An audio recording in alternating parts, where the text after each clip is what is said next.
Hey Misfits. So today we're going to talk about trauma responses you didn't know were trauma responses. So have you ever had somebody not text you back for like an hour and your brain immediately went, oh shit, they're mad at me? This one's for you. If you've ever frozen on the spot when someone asks you a simple question, this one's for you. If you've ever burst into anger over something small, even if you felt like it was a threat, this one's for you. If you ever replayed your entire conversation 42 times in your head, trying to figure out what you did wrong, this one's absolutely for you. If you have convinced yourself that someone hates you when they're literally just folding their laundry, yeah, you're in the right place. If you have ever felt numb, disconnected, or like you couldn't care less about anything, not because you don't care, but because you're so exhausted from caring too much, yeah, this one's for you. And if you've ever thought, why the hell do I react like that? Buckle up. We're going to be talking about trauma responses you did not know were trauma responses and why your fight or flight switch is still stuck. So this is going to be part of me. I had a nose itch from hell. This is part one, what trauma looks like in real life. Most people think that trauma responses only show up during big emotional moments or only inside toxic relationships. Nope. Trauma shows up when someone uses the wrong tone with you at the mechanic's office.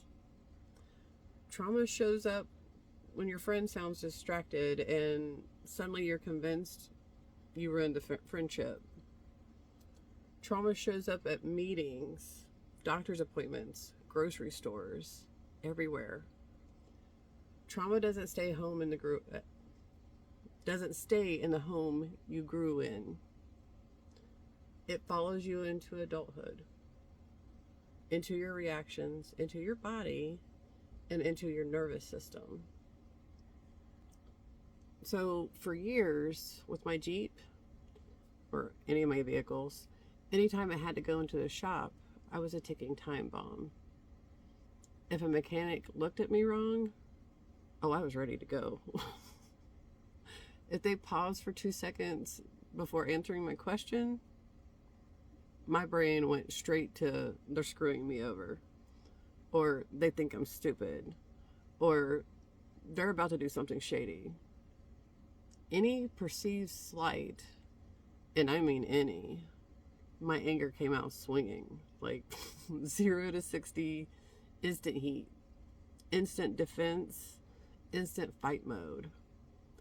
And honestly, looking back, sometimes I was probably justified.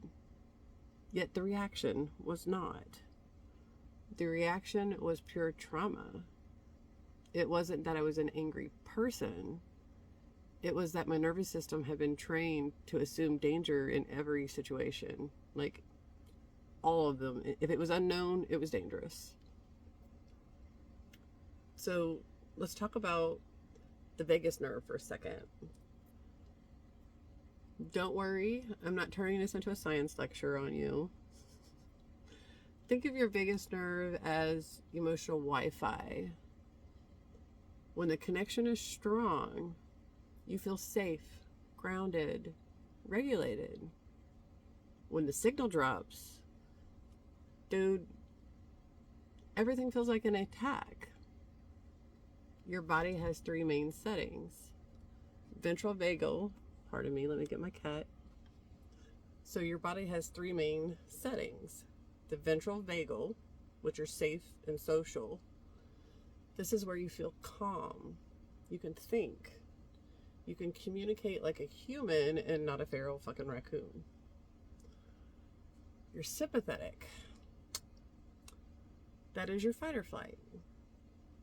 This is where the anger explosions come from, the panic spirals, the overthinking, the people pleasing, the urge to run, the urge to defend.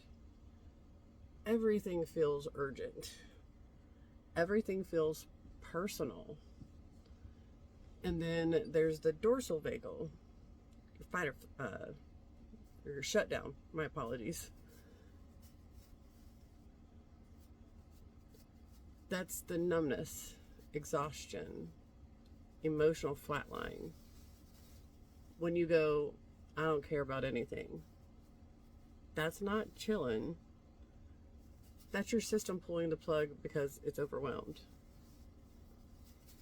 And trauma traps you bouncing between your fight mode and shutdown mode.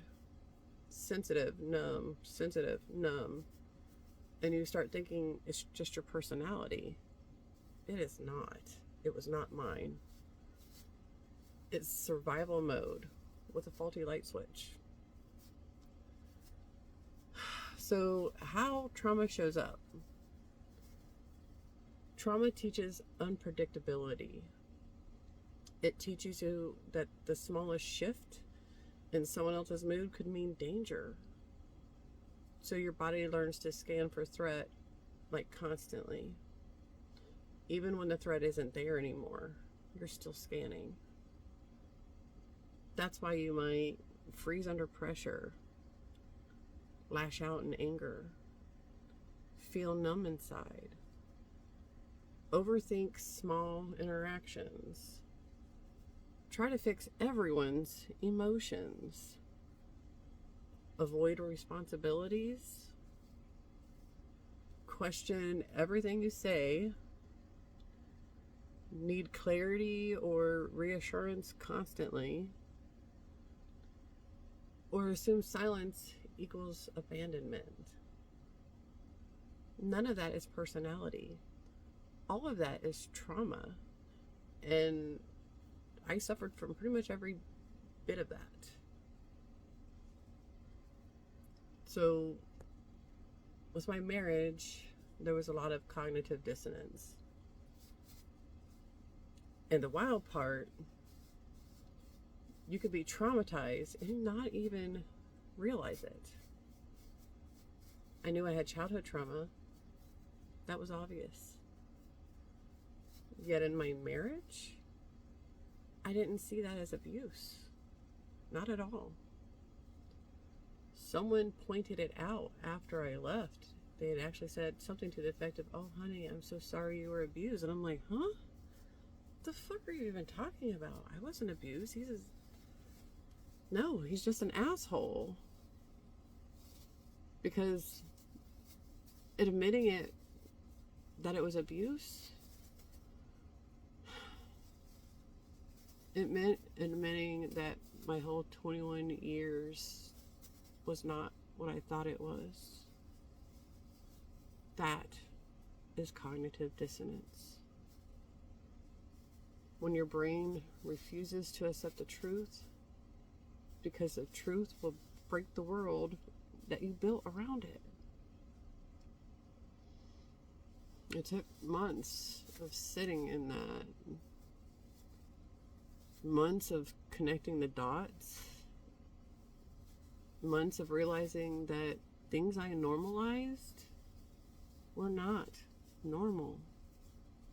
They were not healthy. And it was not love. Not at all.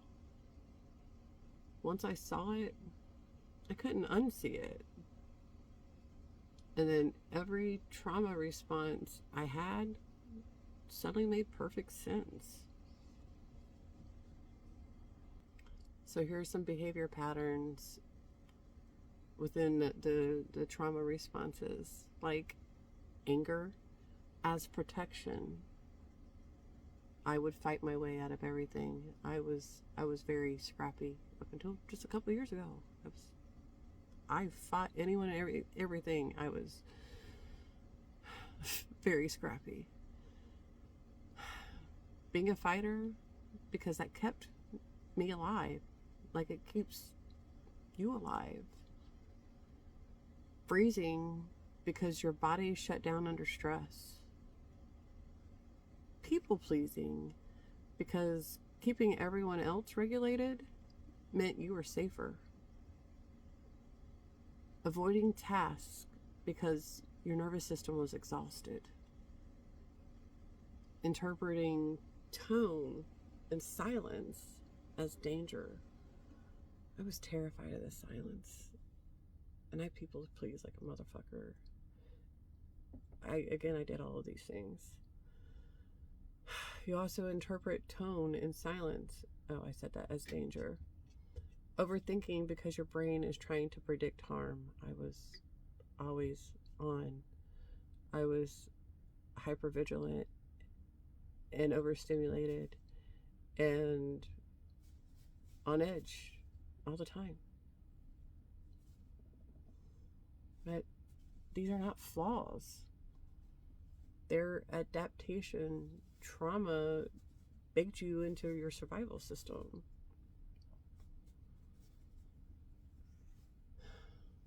And let me say this clearly. I don't want your brain beating the shit out of you, saying it's your fault. It's not. You're not crazy. You're not dramatic. You're not too sensitive. You're not broken. You're not overreacting. Your nervous system is doing exactly what trauma trained it to do. And now that you know that, you can start unfucking it. Now, this is the unfucking your life section.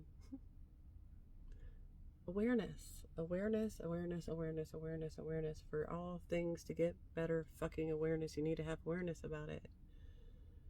And understanding your nervous system. Looking into what the fuck the vagal nerve is, the polyvagal, the fight or flight. Like, if you don't know what these terms are, please look them up for yourself. I urge you anyway, go down your own rabbit holes and get information. So, understanding your nervous system is another key factor. Naming your patterns. The more that you can name your patterns out loud, the better you see it, the more you can change. Breaking people pleasing. Start with, I come first. I come first. That is not selfish. It is not. We need to take care of ourselves before we take care of anyone else. If we deplete ourselves for taking care of everyone else, then there's nothing left for ourselves. That is not the way it goes. Take care of you. Break that fucking people pleasing. Grounding. Go touch some grass. Go sit outside and get some fucking fresh air. Slow down your reactions. Think before you respond. And that's another thing. Instead of react, respond. Think. Think before you speak. And last but not least, well, no, it's not the last, my bad. Reparenting your inner little dude. Like, that is a must for your wellness, for you to be fully you. You need to integrate your inner little dude. Shawnee Boo Boo is present all the fucking time. Like, all the time. All the time. The gleeful, joyful person you see, that is Shawnee Boo Boo. She is everything that is joyous and wondrous about me. That's her. So, also realizing you don't have to live in survival mode anymore. It's okay. Breathe. Life is better over here. So, what this means to sift through the bullshit and unfuck your life, layer by layer, truth by truth, nervous system pattern by nervous system pattern. So If anything in this video felt familiar, good. Not because you suffered. No. Yet, because now you finally understand why you react the way you do. You're not alone. You're not defective. You're not a malfunctioning adult. You are a trauma survivor learning a language no one ever fucking taught you. And now that you can see it, you can finally start unfucking it. Oh, I'm Shawnicorn of Shawnicorn Mindshift Coaching, a trauma recovery coach.